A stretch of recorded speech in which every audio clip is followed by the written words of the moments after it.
Okay. Florence is arguably one of the most beautiful cities in Italy, if not all of Europe. And since Florence was the birthplace of the Renaissance, it makes complete sense that the city would be a gorgeous piece of art itself. When I first visited the city several years ago, I immediately fell in love with it. So when my oldest daughter decided to do an internship in Florence, I was thrilled. And after watching the Netflix series Medici, I couldn't wait to go back to explore all things Medici.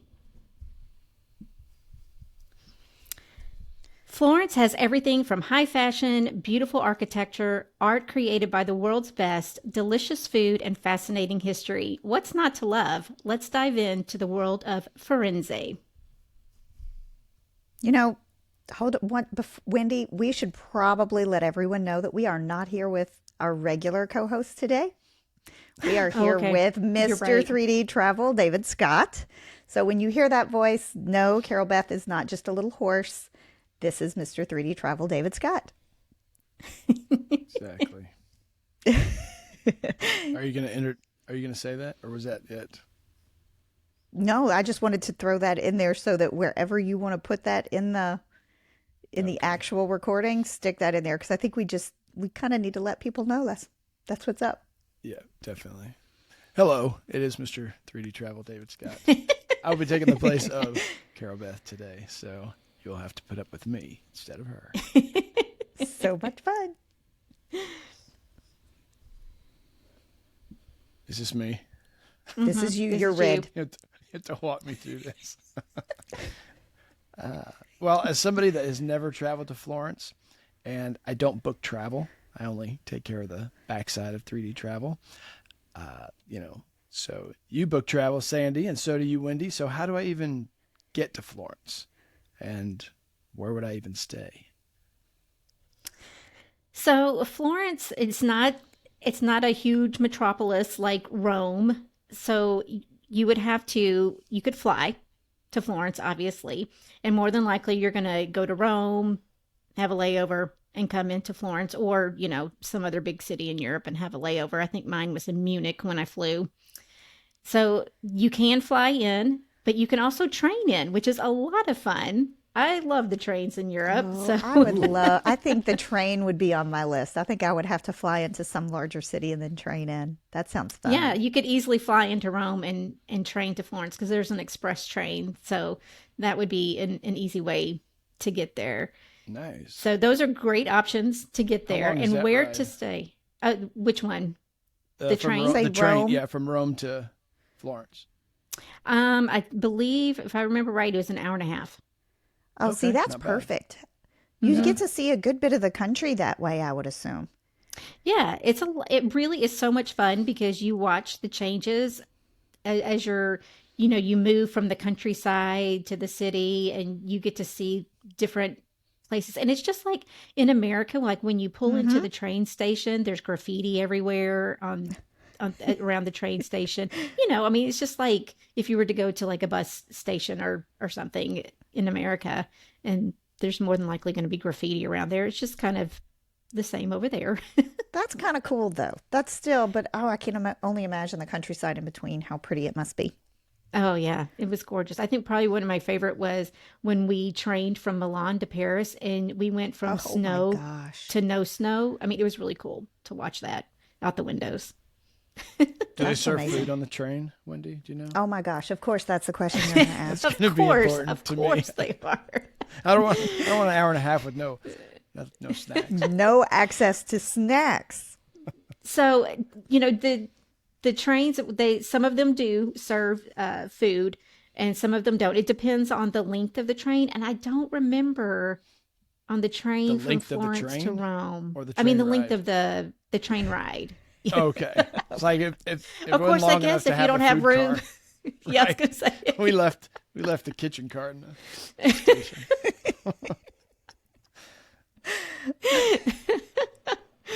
Yeah, I don't remember if the hour and a half ride to Rome had food on it or not, but I know we did from Milan to Paris. I know we had Well, food you could there. always Oh, just pack nice. some bread or pasta in your pockets, David, just That's in true. case. Yes, You know I would have that. Maybe a of cookie. course. Oh boy. Biscotti.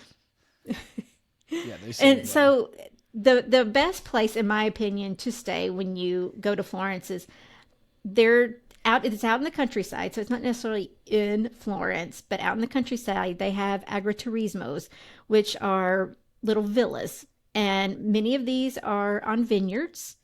And Oh, that's cool. basically, it's kind of like a bed and breakfast, really. I mean, that's their version of a bed and breakfast. So you get to talk to a family, an Italian family, and see how they live. And so it's a great experience. But if you want to stay in Florence, there's a lot of options. Obviously, you could stay at a hotel or rent an apartment or anything like that. But there's actually two sides because you have the river that goes between. And so you personally, I love staying on the historical city side, but I have friends that like staying on the opposite side of the river. So either way, it's going to be great because Florence is awesome. So it doesn't matter which side you stay on. It's going to be great. So, Wendy, you said you like the historical side. Well, what is the other side? Is it more like Metropolis modern? No, I wouldn't say that, but it's when you think of Florence, you think of the Duomo, You and do. so that's the side that I'm talking about. Okay. That's the original city of Florence, and across the river is where they have built since then. So it's still very historical, and actually the Medici's, they're they've had a couple homes, but their big home in Florence is actually across the river. So you could stay on the side where Interesting. the Medici's have their massive house. So See, I don't know. I think once you saw you mentioned the little villas kind of right outside in the country. How like does it wouldn't take long to get down into the city for your touring and your sightseeing from there, would it? no, and I mean, honestly, Tuscany is so beautiful. There's so much to see, in and around Tuscany. So Florence is the biggest city in Tuscany, and as I said, it's absolutely stunning. But there are other beautiful small towns around. So when you go to Florence, you're going to you're going to visit Florence a few days, but you're also going to want to visit around the Tuscany countryside as well. But yes, it wouldn't take you long to get into the city by any means. Nice. So I'm going to ask David's question for him. What is he going to eat while he's there? Because you right. know that's what he's thinking. And I'm not going to lie, I'm thinking it too because I love me some Tuscan chicken. I love those flavors of Tuscany. So tell me, where am I eating, Wendy? So when we were there, obviously we eat a lot of pasta while we're there. And every area of Italy has kind of like their own um spin on it. Flavors, It's kind of menu? like Yeah. Gumbo in Louisiana. Every area Oh, of yeah. Louisiana has their own spin on gumbo, right? That's right. Well, it's the same in Italy for their pasta dishes. And honestly, I cannot remember at this moment what it is for Florence. But we ate a lot of pasta.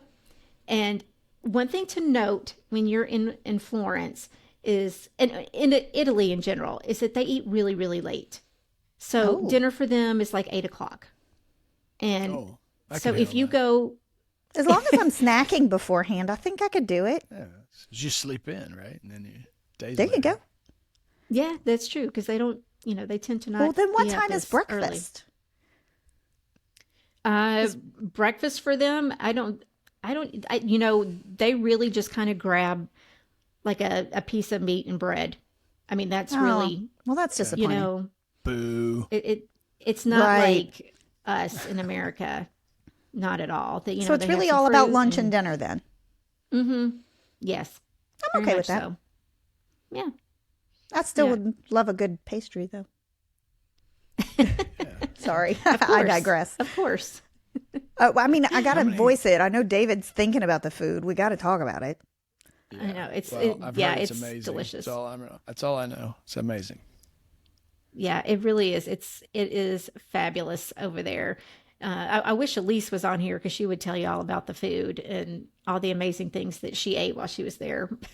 Do you Nice. remember, Wendy? So obviously, I know there's lots of pasta. Is it more like a red sauce that they would put on their pasta, or are they more like just a butter and garlic, or creamy sauces, or maybe a mixture? Honestly, you can get either because I don't really like a lot of red sauce, so I mostly had, either oil based or Hmm.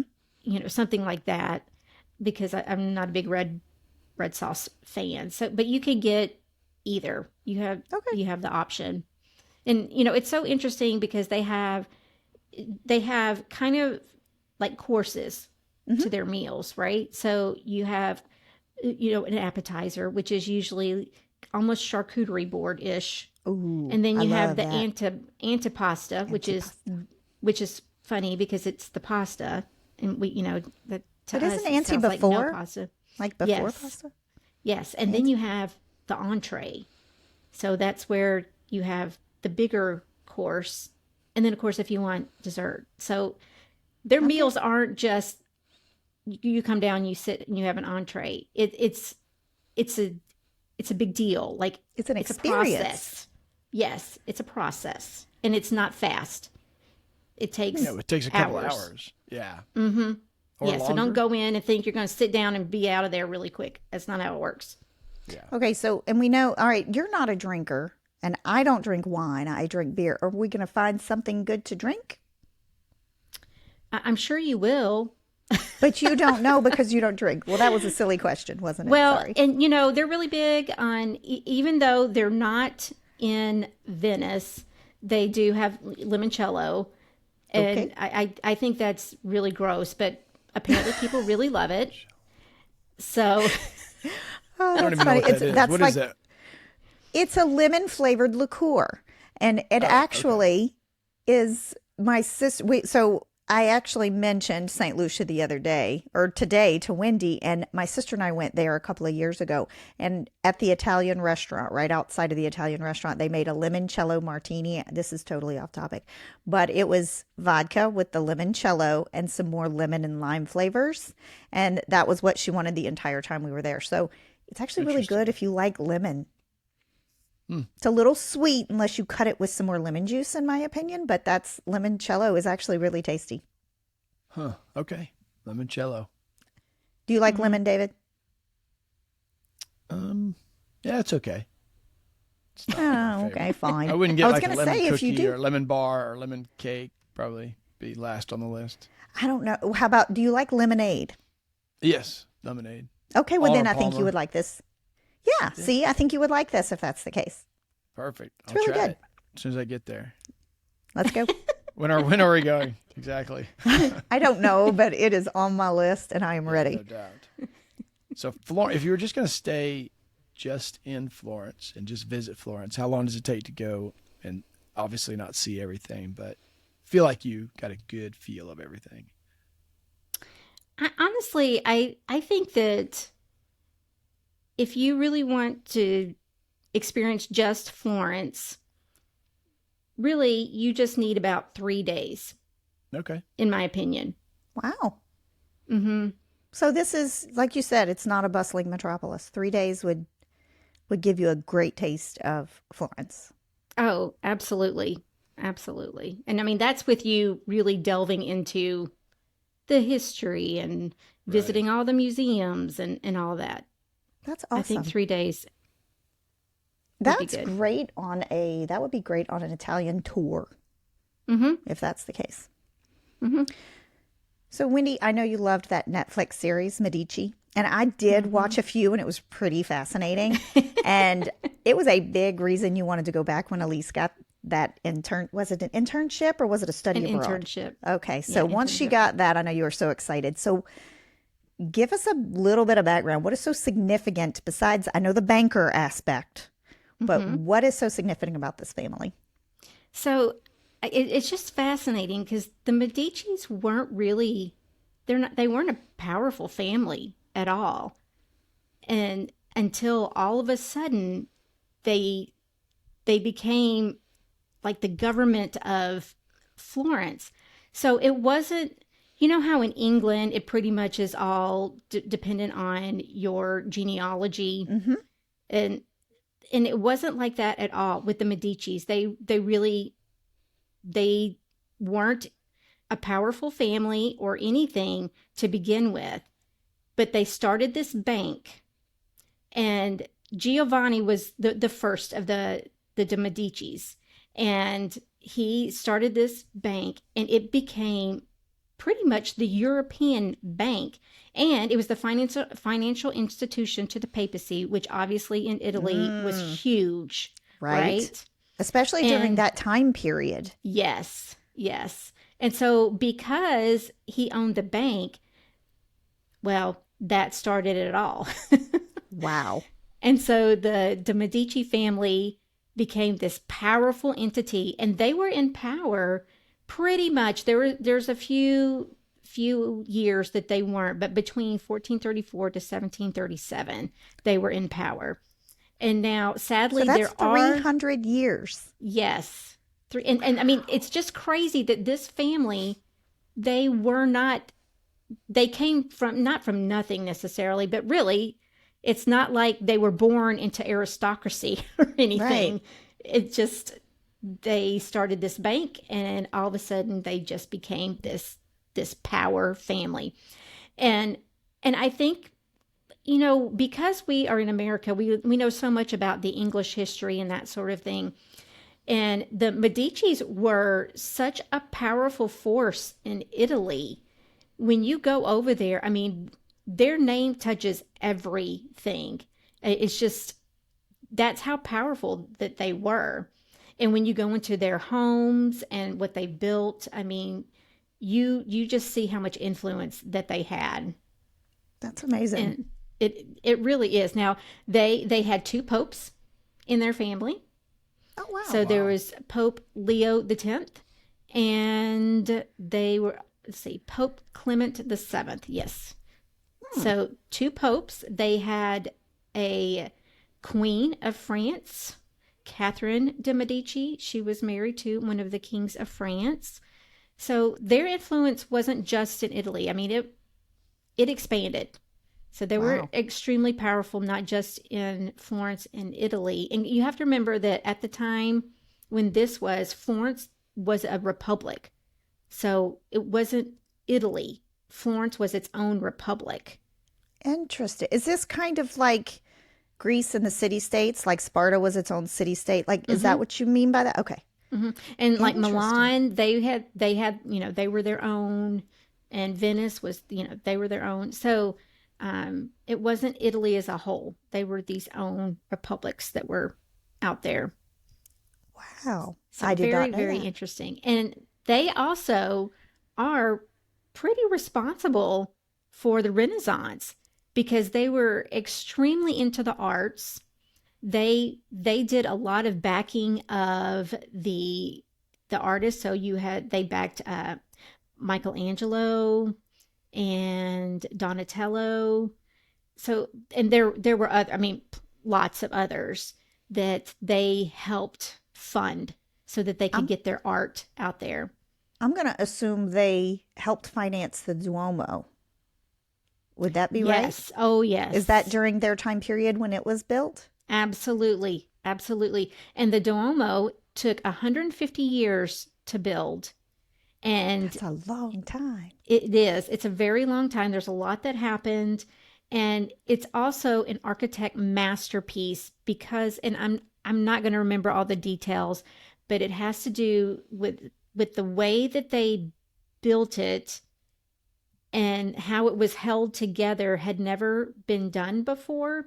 And it had moved from the Gothic time period over into the Renaissance. So it was just like this really interesting time period. And it's because it started in the Gothic time period, but Hmm. ended in the Renaissance period. It was it was just kind of, well, first of all, it was the biggest cathedral in Europe when it was built. I And wouldn't assume there were many bigger outside of Europe at that time period either. right, right. Yeah. So I mean it was massive. And once again, when you look at the skyline of Florence, that is what you see.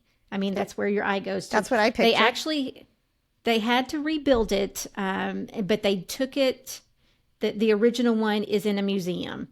Something had happened, and I can't remember what it was, but something happened, and so they had to rebuild the dome. And so, but they put the original in a museum.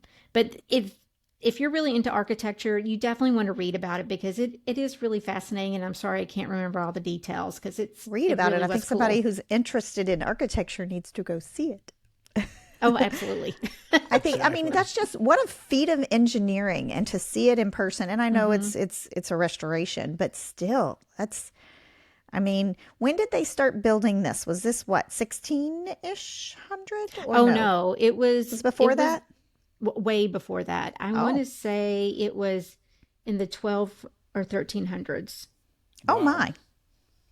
I could be wrong, but I really think that it was somewhere in that time period. Goodness. Wow. I do think that is something that needs to be seen. I mean, there's a lot of cathedrals in Europe that are slowly adding, like the Sagrada de Familia in Barcelona is on my list, and the Duomo. I just these, what is that, Saint Andrews in Rome? I want to see. There's a lot on my list. Yeah. I mean, it really it is amazing. I was going to see if I could look up the time period, but just I'll to do make that. sure I'm not like telling you guys lies. But No anyway, worries. it was just it's a stunning. It's absolutely stunning, and everyone should go see it. And even the outside, when you look at the outside, it has you have the white, the green, and this pink tint to the marble that's on the outside. I mean, it's just beautiful. It's just absolutely beautiful. That sounds It was amazing. begun in 1296, Wendy. Okay, yay! Oh, I was 1296. There you right. go. 12 and completed in 1436. I was off by like 200 years or more. That is Yeah. awesome. It's the Cathedral de Santa Maria del Fiore or Mm-hmm. something like that. Mm-hmm. So why is it called the Duomo though? The Duomo. So Duomos are all across Italy. It's not just Florence. The Duomo, if I remember correctly, basically it is made up of the cathedral, the baptistry, and that sort of thing. That's what they call it, the Oh, Duomo, okay. because Understood. there's a Duomo in Milan. I mean, there's Duomos all over Okay. Italy. Hmm. I guess we just called this one that because of its massive size and that undertaking that it was. Hmm. Okay. Yes. Yeah. So one thing that's really interesting about the Medici's, this is more recent history, is so they made the news in 2005 due to the discovery of an infant's body in a tomb that should have held Filipino, a boy who was nearly 5 when he died. Well, Italian anthropologists, they opened 49 Medici tombs in order to conduct a thorough study of the family's bloodline. And remember, there's no more Medici's anymore. Okay. They are no more. Oh, they're gone. So Okay. yeah, they're done. In the process of exhuming the bodies from the crypts in the Church of San Lorenzo in Florence, the experts discovered the remains of 9 infants, none of which they expected to find, and all of which now add to the mystery of the Medici family.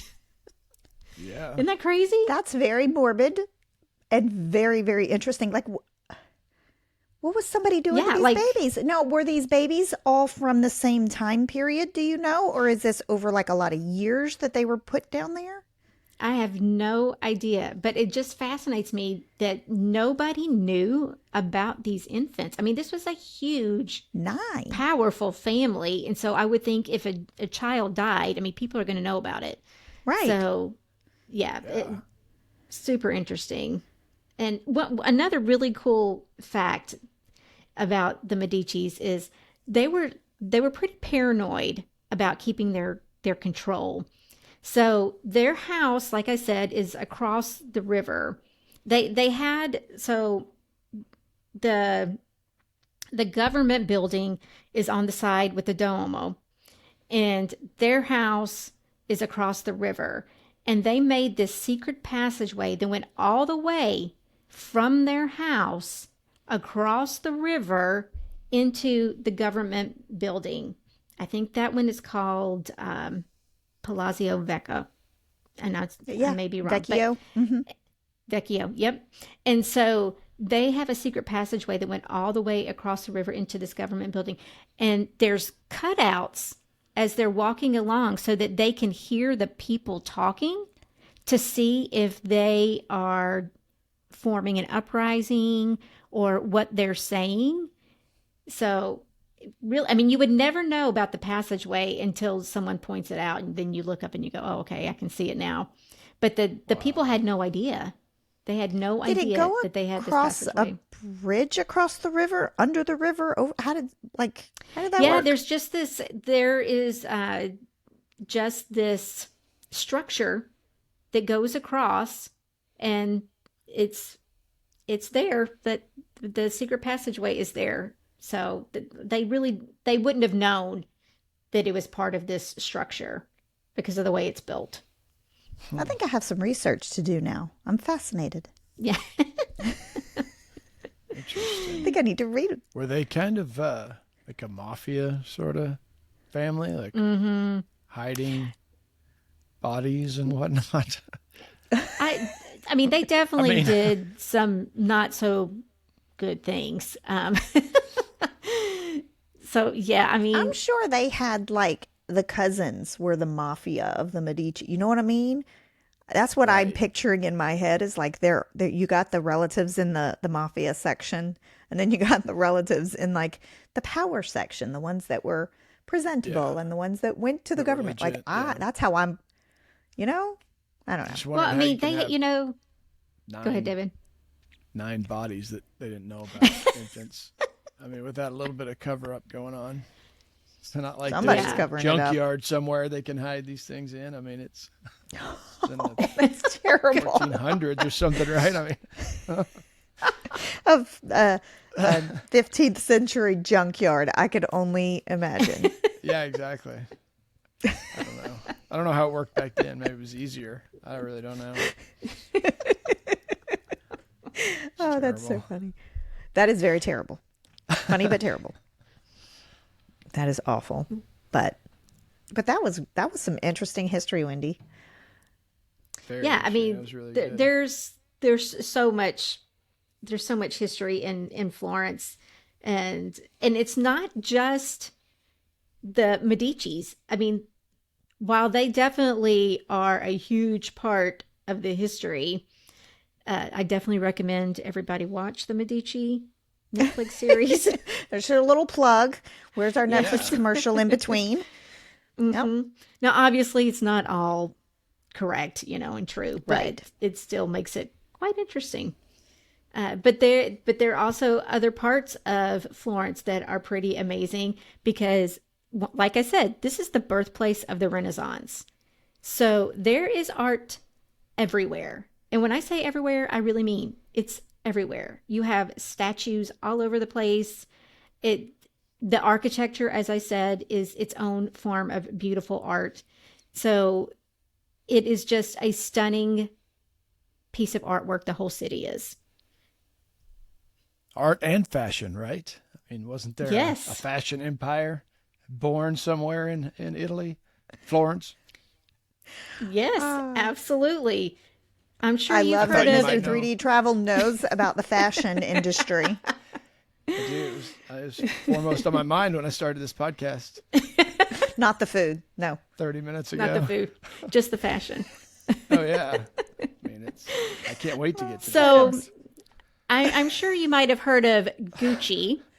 Okay, I yeah. have heard of Gucci, yes. Yes, I saw that Gucci. Oh, it was a movie? I thought it was a series. No, the House of Gucci. House of It's a Gucci. movie? Have you That's seen the one I movie? saw. The House of Gucci. Huh. It's a downer. Yeah. Well, Florence downer. is the Not as bad as what we birthplace talked about a of few minutes Gucci. ago, but it's still a downer. Oh, that dead babies. That's right. Which is worse, poor old Gucci family or the 9 dead babies? I know. We just can't keep our priorities straight here. We are going to have a disclaimer on this, and it is not my fault this time. I might cut out some of that. You might have to, because that's some strong language there. Babies in junkyards. Oh no, that's so bad. I don't know how to get us back on track. I might not be invited back. Just wait till your wife finds out. This Oh is my 3D goodness. travel. So anyway, back to the Gucci's. So they began in Florence, and if you go there today, you actually can go and visit the museum there, and it's called the Gucci Garden, and so you can go and eat at a restaurant there. Oh, There is a boutique there, and you have to make an appointment. And as you can imagine, it's not inexpensive. Of course not. And then there's also a museum there. So if you like Gucci, then Florence is a great place to go. Lots and lots of Gucci there. So I'm no fashion maven, but it's still fascinating how other people live. And that makes me, I guess, want to go see something like that. Not because I need their clothes or anything like that, because that's kind of neither here nor there for me. But just the fact that they're such a huge name. Is there anything, does the movie mention Florence, or is it just like, so I've never seen the movie. I don't know anything about the Gucci family. I don't remember them mentioning Florence. Now, obviously, some of this takes place in Florence, but I don't really remember them mentioning Okay. Florence. Yeah, I was in trying to particular. remember the scene where the two brothers are showing the specific cows that they use for Gucci, and I don't know if I'm with you, Wendy. I can't remember if they said Florence or not. Yeah. Well, see, that's kind of cool that they have specific cows for the weather, though. I think that's interesting. There's certain breed stock they used. Yeah, it was really Yeah. cool. That's kind of cool. It's pretty interesting. Wendy, I know, is it Milan's got like a fashion week? New York's got a fashion week. Does Florence have something like that too? If it's such a fashion mecca? I do believe that they have a fashion week. It is not as big as Milan's, of course, but Milan is a bigger city. Right. But I do believe that there is a fashion week in Florence. And I also remember, Elise told me as we were walking around, there's another store there that is really famous, and I think it's shoes. I really think it's shoes. So I'll have to look up who that is. I'll ask her, but I'm pretty sure that they have them. That sounds Italian to me. That's called Ferragamo. Could that be some? I don't know. But again, I don't remember. I'm wanting to say begin with an S, but my memory is just not the best. So and then you got I'll the have to red ask bottom her. shoe people. Who's the red bottom shoe people? I don't know, but those are some cool shoes. Okay, I'm not a fashion person, but I want some red bottom shoes. Mm-hmm. They're Yeah. so cool. I agree. What are they? I know this. Yeah, I don't know. Now it's going to bug me. Red bottom shoes. I'm going to have to Google it later. We might have, that could be our disclaimer. Oh, but Sandy so meant- the what did you say? Nothing. Oh, I thought you said a name, and I'm like, oh, that might be it. No. So the Gucci Museum, the Gucci Garden, is actually right next to Palazzo Vecchio. I'm terrible at saying these names. And so that's where the government building was for Florence. And so outside of this is the copy of David, Oh. the David statue, not David Scott, but the David statue. Wendy. I'm glad you mentioned that though, because There is no I just wanted to make that clear. confused on that issue. Oh, that's really cool. So the real statue of David is in Florence, and it's at the Accademia Museum, and I'm sure I just botched that totally. And that's not even the biggest museum. So in Florence, you have the Uffizi Gallery. The Uffizi. I've heard of the Uffizi. Now this one is the massive one, and it has the bust of different people, like you had Galileo and That's Leonardo so da Vinci, and I think they actually have statues of them, but there's busts of other people. And I mean, I haven't been on the inside of the Uffizi. I did go and see the statue of David, which is, I mean, it's just stunning, this piece How of tall? Isn't it like artwork. really, really tall when you're, Oh, it's yes. like when It you're is. on standing next to Yes. it. It's It is not like you're just huge. standing next to this 5 foot statue of this dude. Yeah. He's like, He is quite tall. Very much that so. is awesome. That is really Yes. cool, Wendy. The Uffizi is on my list. But is it mostly Renaissance art, or do they go into any more modern period art in any of these museums in Florence? So if you're a more modern art person, would you find a museum for you there? That's a really good question, and I honestly don't know the answer to that. I do think that there is some modern art there. Elisa's roommate actually worked at a really cool museum. It wasn't modern art; it was more having to do with like anime and gaming, I think. So it was Oh, like a really cool well, David would small like that. museum. David, because I he do know and a my little bit. oldest bonded over some anime, Oh, me so too. A that's little kind of bit. Yeah. cool. Yeah, it was definitely it was just a different little museum. So I'm not sure if they would have the modern art in the Uffizi or if there's a different museum for that.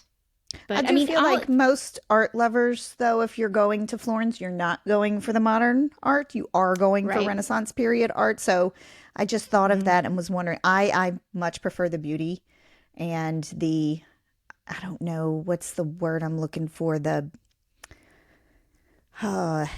detail and just the lavish. It's to me, I see Renaissance art as being so lavish with the colors and the landscape, Mhm. and so that's more what my brain likes to look at as opposed to the modern art. I mean, I can see the beauty in some of modern art, but if I'm gonna go to a place like Florence, I'm probably not gonna go into the modern art museum. I just thought I'd ask.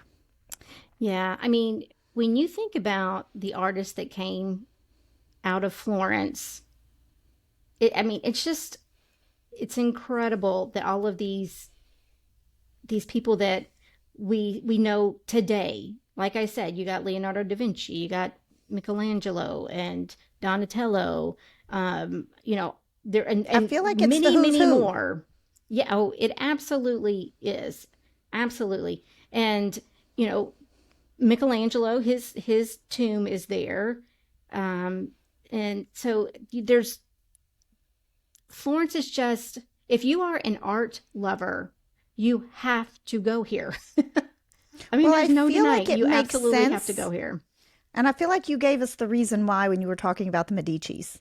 You know, artists need to survive too. And that's where the money Hmm. was, obviously. And so Hmm. that's where they gravitated toward. So that makes sense Yeah, to me. yeah, yeah. And it's just wherever you walk, like I said, there is just art everywhere. And if you're really into Renaissance, you have to go. That's that's all there is to it. You got to go.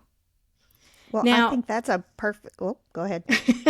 now You weren't I done. have to mention a couple of other things before we leave because this is a little bit more, I guess, modern. Now, after World War II, when obviously the Nazis did come into Italy, well, Hmm. when they left, they wanted to blow up all the bridges that came across the Arno River, which Hmm. is the river that goes through Florence, and the I'm probably going to botch this again, but the Ponte Vecchio is the bridge that you see all the time in Hmm. pictures.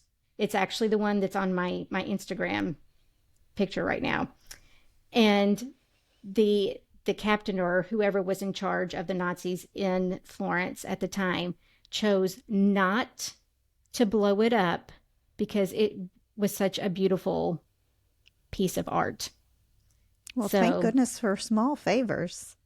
yeah, Right. absolutely. Because and it's very historical because when when it was built, the you had the ranchers and the sheep herders and all that when they would so when the butchers were on this bridge and they would cut up the animals and they would throw all of the not good stuff into the river.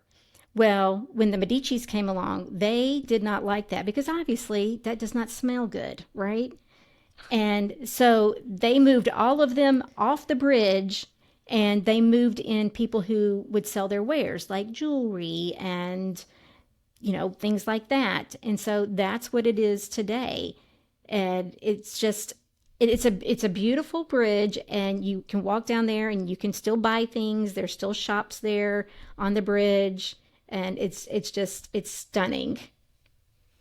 That is really cool. Wow. It's definitely high on my list. Mm-hmm.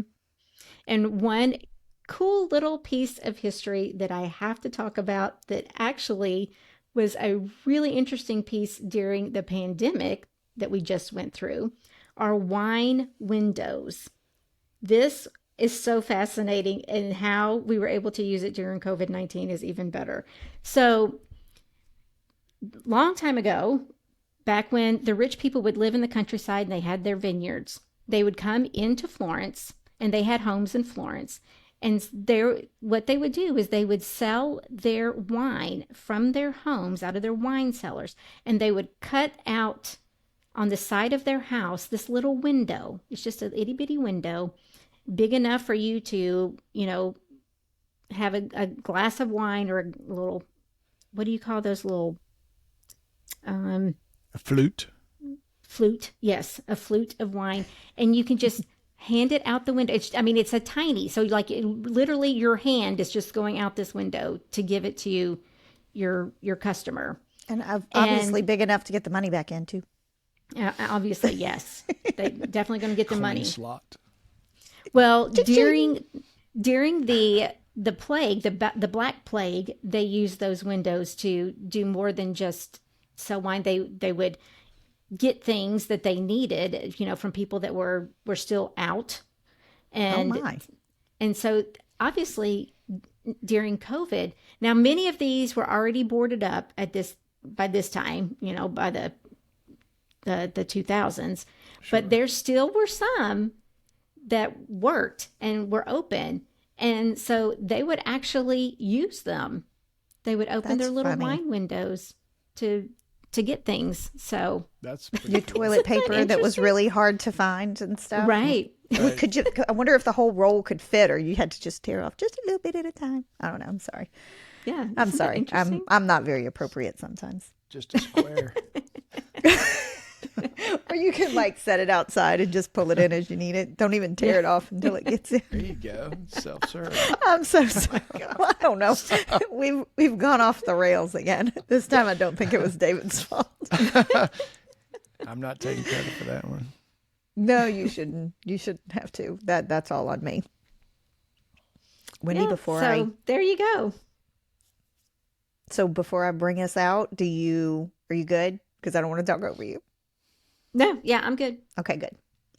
So from the 3D TravelCast, this is Sandy Barnez, and I think, Wendy, my favorite thing you taught us, while it's a bit morbid and sad, it is so fascinating that in the early 2000s they found these babies, and I need to know what happened. So I think I am going to be on Google after this and try to find out some more information about that. That is so interesting. Very interesting. This is David Scott, and I think similarly to what you said, Sandy, what I thought was most fascinating was that there's possibly some ne'er-do-wells in the bloodline of the Medici family. I think there's going to be a movie, where there needs to be. There definitely needs to be. And I'm Wendy Armstrong, and I loved sharing all about Florence because it's one of my favorite cities in the whole world. So I'm glad I got to share it with you all. I'm so glad. Thank you, Wendy. This was fascinating and wonderful. Yes, thank you.